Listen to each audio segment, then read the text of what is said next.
Hello, everyone, and welcome on back into the barracks. Today, I want to talk about something that I am just so heartbroken and disappointed with one of my favorite video game companies. As you can see on the screen, it is about Bioware. For those of you who may not know, I am a huge Bioware fan. I know it doesn't seem like it because I mainly play a lot of Japanese RPGs from like Square Enix and Bandai Namco and so many other great Japanese developers that I don't really normally play very many Western RPGs, you could say. I'm not a huge fan of Ubisoft. I hate EA.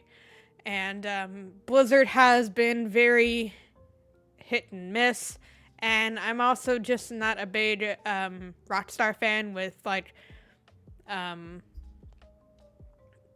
Theft Auto, Red Dead Redemption. I'm not a huge fan of those games.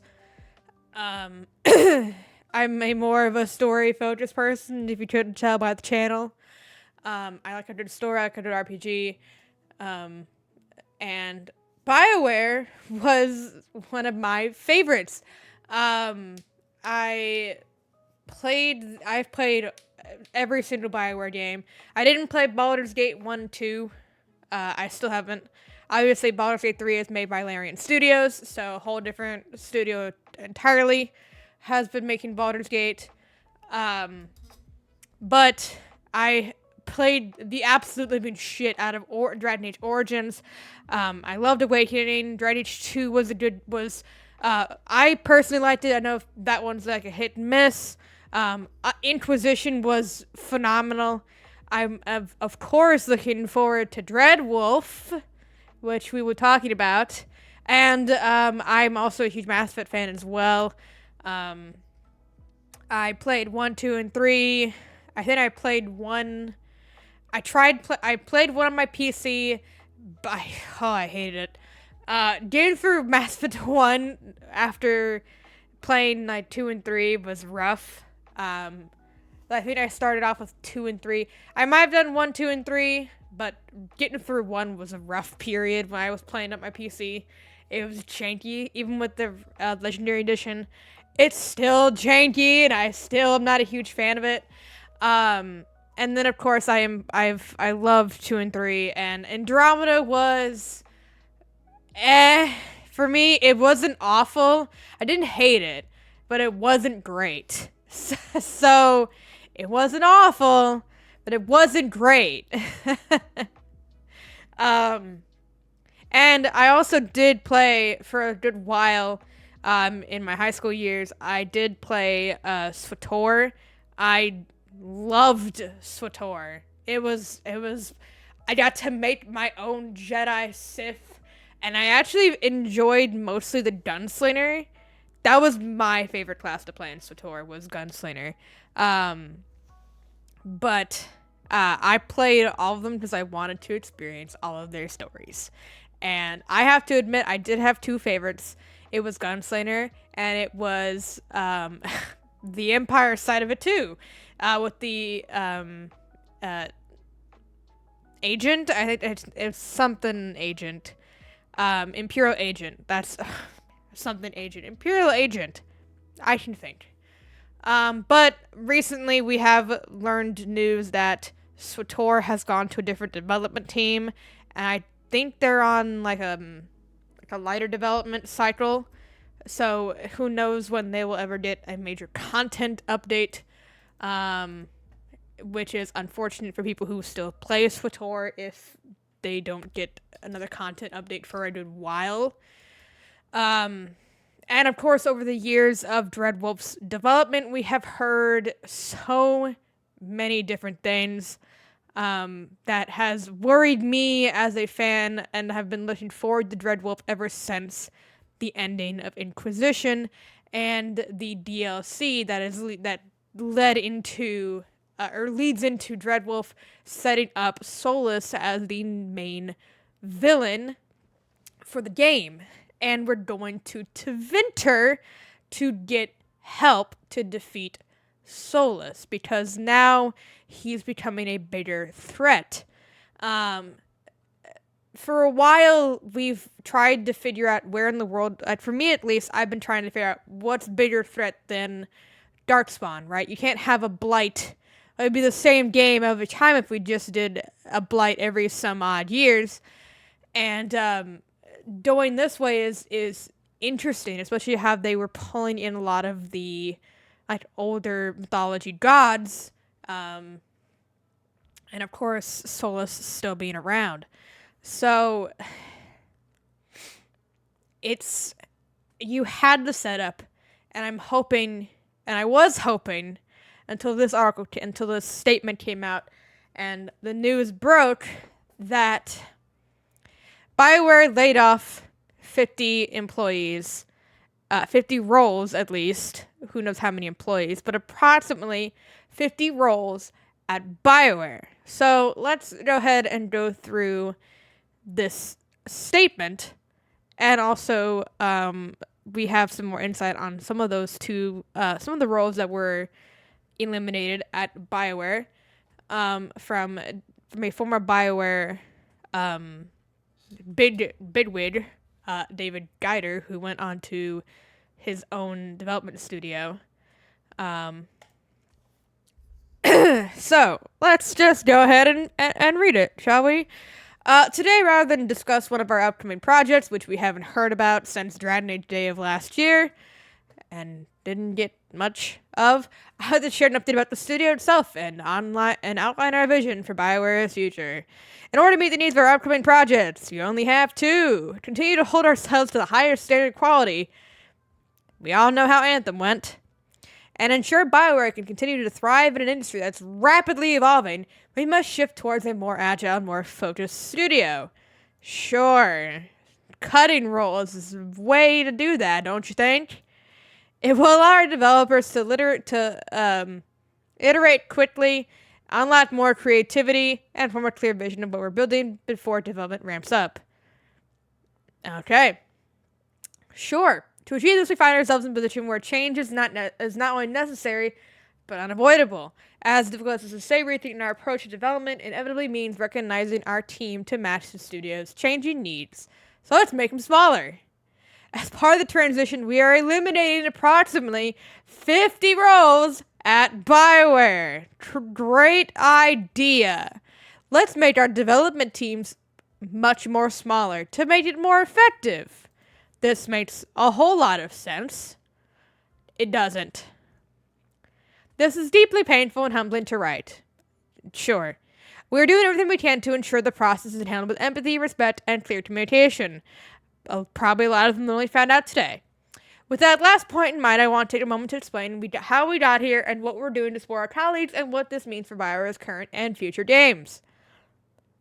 This basically tones into layman's terms of not wanting to say this out loud and to the public. We need to cut costs because EA or whomever is cutting our budget. Why? Because we've had failed games underperform. Anthem, we had to close because it didn't work. It was shit. Nobody was playing it. You put it on sale for half off 2 months after it came out. That tells you a lot. You stopped development on it because nobody was playing it. You can't have a live service without people to play the game. B, Mass Effect Andromeda underperformed because it was buggy. It was very graphically buggy, had some actual unplayable bugs, and the story and the characters, for me it was the characters, the story and the characters weren't the greatest. Oh, jeez. The story and the characters in Andromeda were not the greatest, and it was not a well-received Mass Effect game. We expected it to perform higher. It didn't. So we're cutting costs by eliminating 50 roles, and we haven't put out a game since Andromeda came out in 2018. I don't know if we really want to count Anthem. Honestly, Let me look up when did Mass Effect Andromeda come out. I know it was either 2018 or 2017. I do know that for a fact because I remember I was already out of school. Mass Effect Andromeda 2017. And then Anthem came out, I think a year later or something, in February of 2018. Something like that. I didn't buy that one. What is happening now? After much consideration and careful planning, we have built a long-term vision that will preserve the health of the studio and better enable us to do what we do best.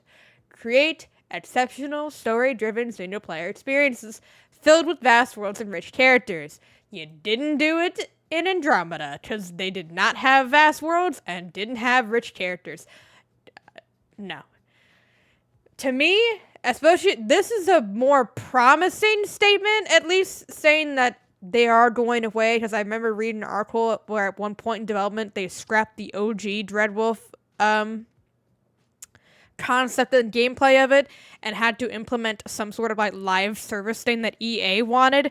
But I think after EA saw the success in Jedi Fallen Order, they decided, oh hey, maybe we don't need multiplayer to make a great single player experience. EA. This vision balances the current needs of the studio, namely ensuring Dragon Age Dreadful is an astounding game astounding. I can read. With its future, including the success of the next Mass Effect. I don't know if we'll ever see that. And 7 days coming up. Hope you got some updates. Probably not. We've chosen that now in part to provide our impacted colleagues with as many internal opportunities as possible. Those changes coincide with a significant number of roles that are currently open across EA's other studios. They're giving you the boot in one studio and telling you to try and get a job at with EA's other studios. Woo, that's a great way to tell people who just got laid off, hey, we're limiting your role in Bioware, but you could totally try and apply for another job in EA Studios and you might get it. You might not, but you might. That's what I would love to hear being laid off. Oh, I'm being eliminated at my current job, but hey, there's another opportunity in EA with another studio. I would be like, fuck you. You just eliminated my role here. How do I know that you're not going to eliminate the role at the other studio that I apply for, huh? Like, how do I know that? I wouldn't fucking do that. That's not really a great thing to tell employees that you just laid off. Impacted employees will be provided with professional resources and assistance as they applied for these positions. Bullshit. They're on their own. While it's unlikely that everyone will find a new role within the company, they won't. We are committed to supporting our staff as they navigate this change. Our sincere hope is to continue their exemplary work at studios who stand to benefit immensely from their talents. They probably will, and they'll probably have a more stable job too, because they probably won't be feared of layoffs if they go to a better studio. Immediate impact. If you're wondering how all this impacts development of Dragon Age Dreadwolf, let me be clear that our dedication to the game has never wavered. Our commitment remains steadfast, and we are all working to make this game worthy of the Dragon Age name. We are confident that we'll have the time needed to ensure Dreadwolf reaches its full potential.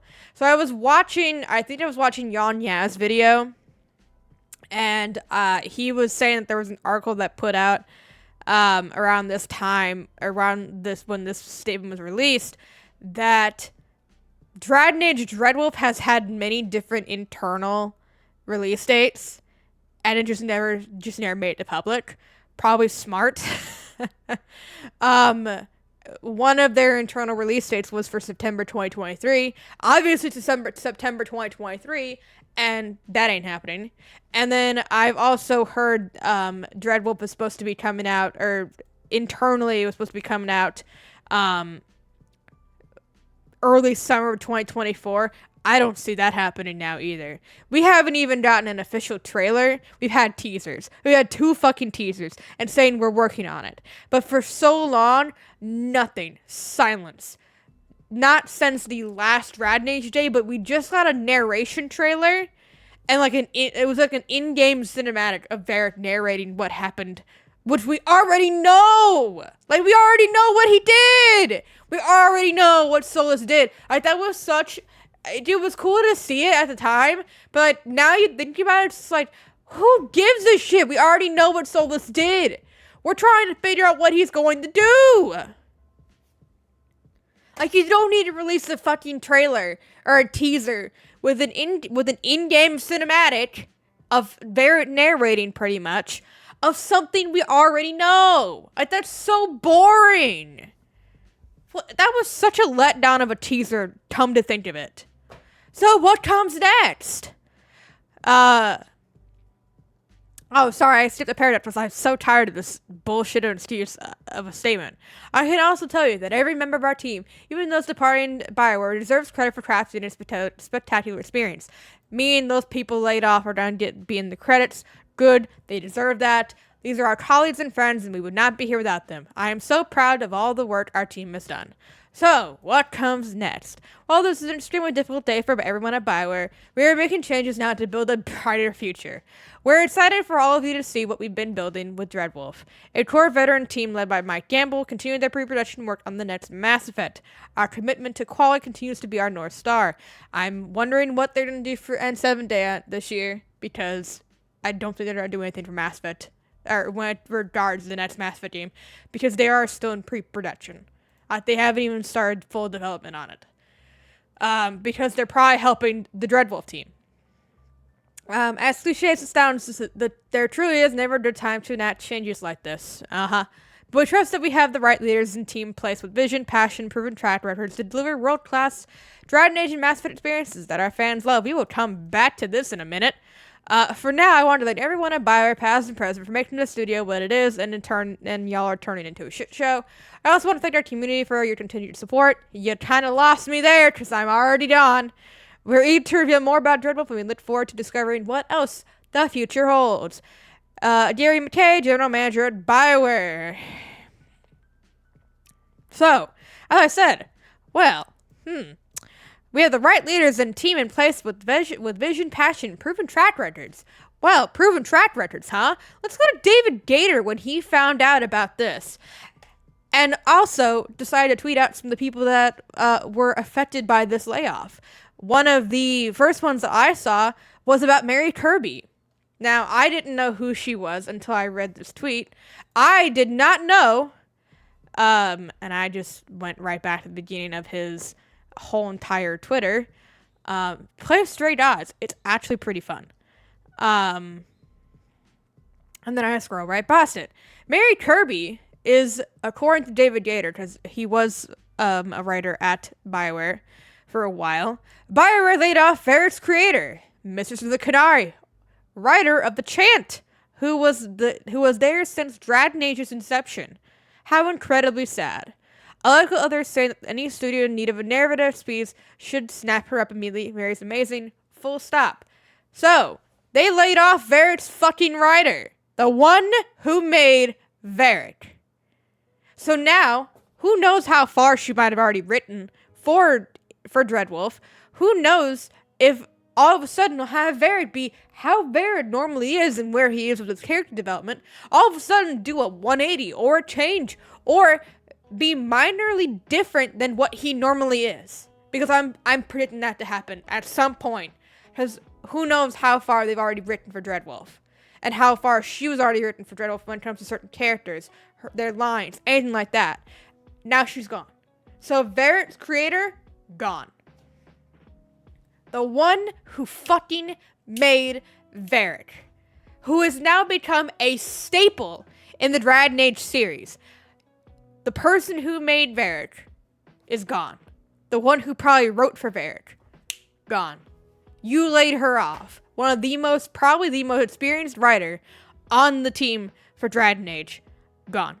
Mistress of the Canary. She fucking made the Canary. And I love the Canary. The Canary are some of the most fascinating story and the most interesting in Dragon Age as race, with how much things that go into the tune, how the tune works, the ins and outs of the Canary culture.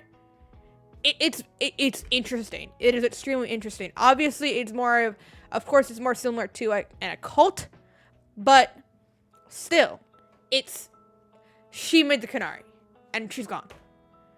Writer of the chant. Need I say more? Writer of the chant. Gone. All of these things that she wrote, gone. She's gone now. She's no longer a Bioware. The second one that really, really made me mad when I saw this. This one also made me mad. Just as much as Mary. Stunned to learn Bioware also let go Lucas Christiansen. I'm not really sure if I said his last name right. We used to call him Old Man Loot and Rider Alpha. There since Baldur's Gate 1. The writer behind Minsk and Joker. And who knows how many more. One of Bioware's longest serving employees. They let him go.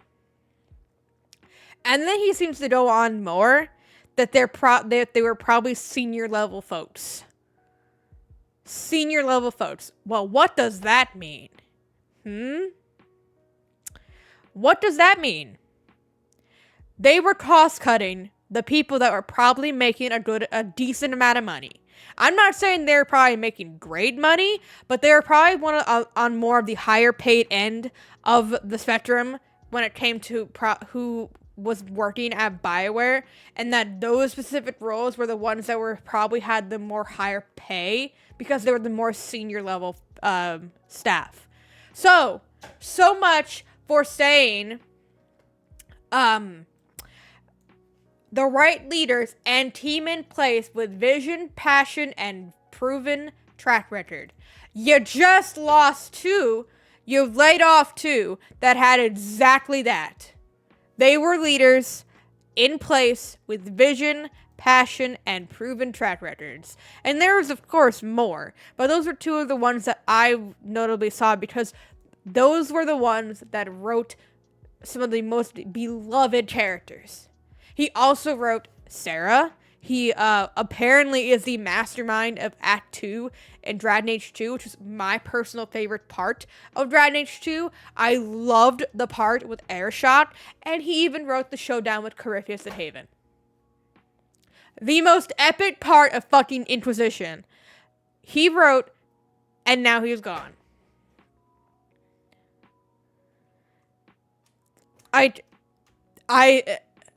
What are you gonna do now?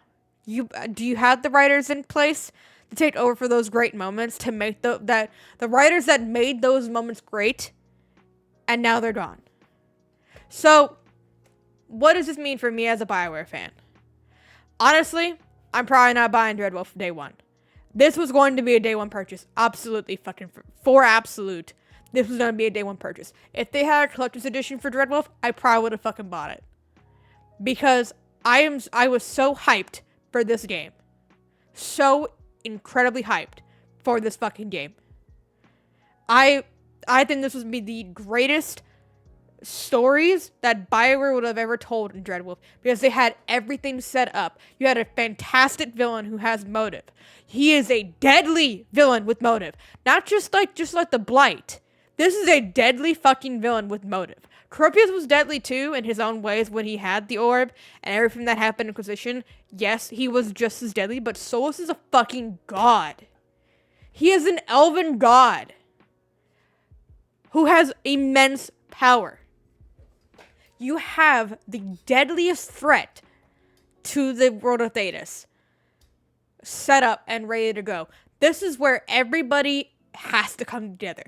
Tevinter, Kirkwall, Ferelden, Orlais, everywhere. Canary too.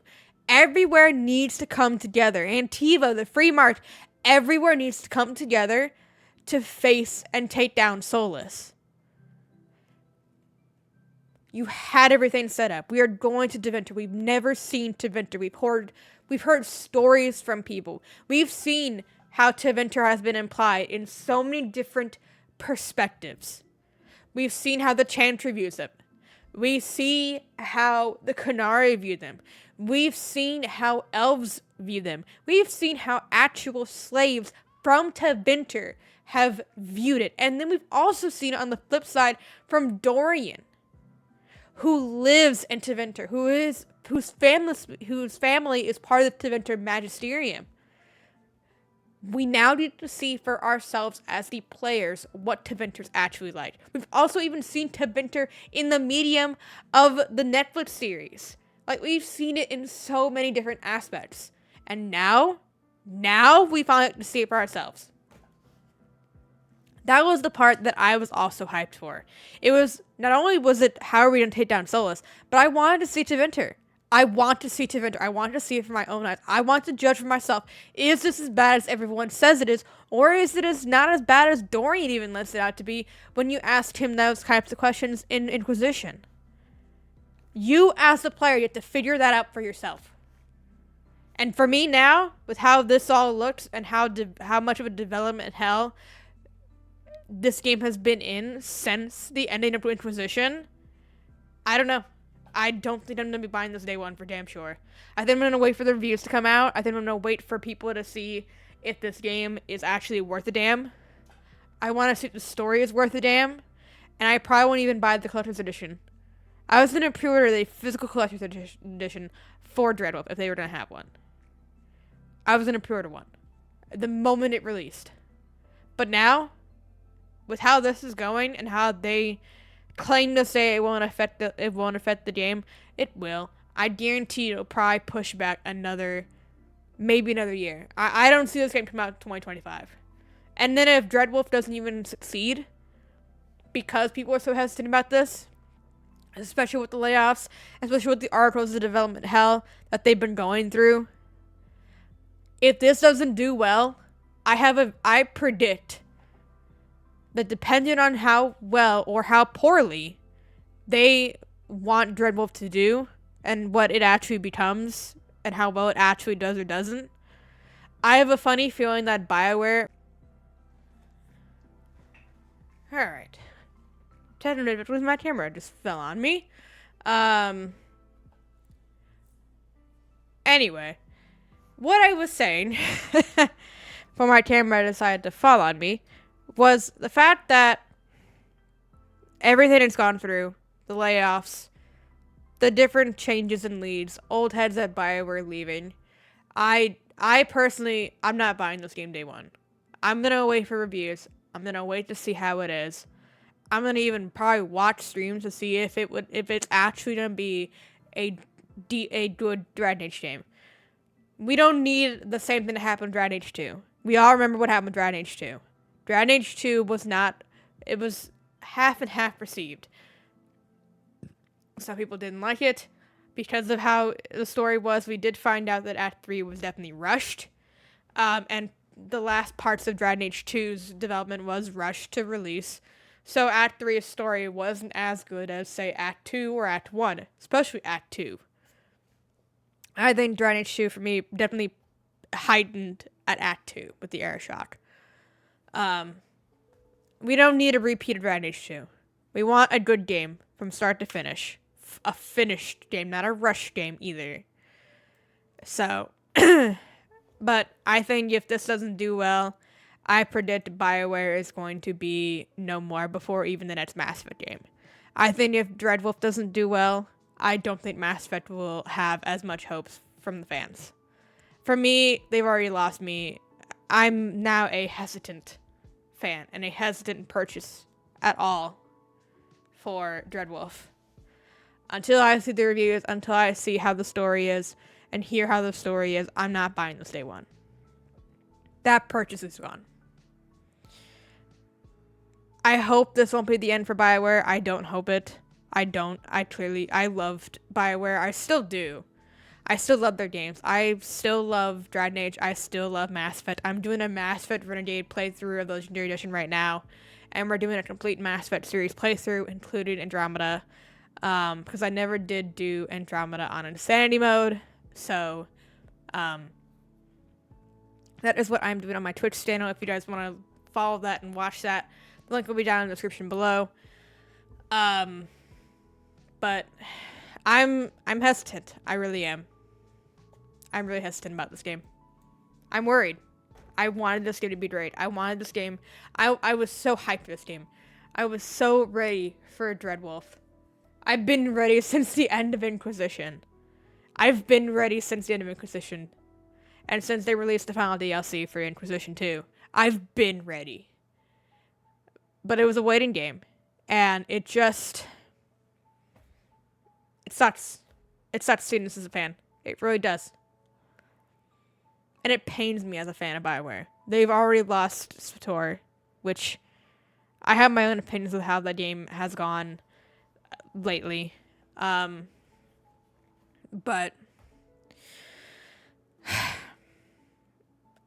we don't know where this is coming from. Could this be EA caught in cuss? More than likely, it's probably what happened. As EA does own Bioware as a studio, maybe EA is cutting their costs because they're not making any games, barely. We haven't had one since Andromeda and since Anthem's failure. I don't know if we really want to count that as a game, to be honest. It's disappointing. From the greatness that Bioware was to now. It's just disappointing to see as a fan. I want this to still be a good game. I hope it is. But it may not have the same payoff as it would have been depending on how far they're in development. If the writing isn't there, if the characters aren't there, I don't know. For me, what makes a good Dragon Age Mass Effect game isn't just the gameplay, but it's also the characters. It's the story. And if the characters aren't there, that was what happened with me with Andromeda. I didn't hate the story, but the characters were not there for me. I liked a handful of characters out of the entire Andromeda crew. I only liked a handful. And it made the experience for me for Andromeda just go downward instead of upward. The story was fine. I didn't hate it. But the characters what drew me down in that game. And the gameplay was actually enjoyable. I actually didn't hate the gameplay. But if you don't have the characters and the story isn't there with it, I'm not gonna enjoy it as I probably would have. But that is just my thoughts on the entire situation with the Bioware studio and them laying off what seems to be 50 senior roles from the studio. I leave it now to you all in the comment section. Are you gonna be still buying Dreadwolf day one, or are you gonna be waiting like I am? And what are your thoughts about Bioware's studio going forward? I don't know. For me, I'm very hesitant with both games. I'm hesitant with Mass Effect. I'm definitely hesitant with Dreadwolf. So I don't even know if I'd buy the next Mass Effect game day one. Normally, any other time before this came out, damn straight would have. But now, it's gonna be a wait and see. It's gonna be a wait and see. Until then, thank you guys so much for watching. Don't forget to leave a like, subscribe, and comment your opinions. Until then, I hope to see you all again in the barracks very soon. Bye-bye!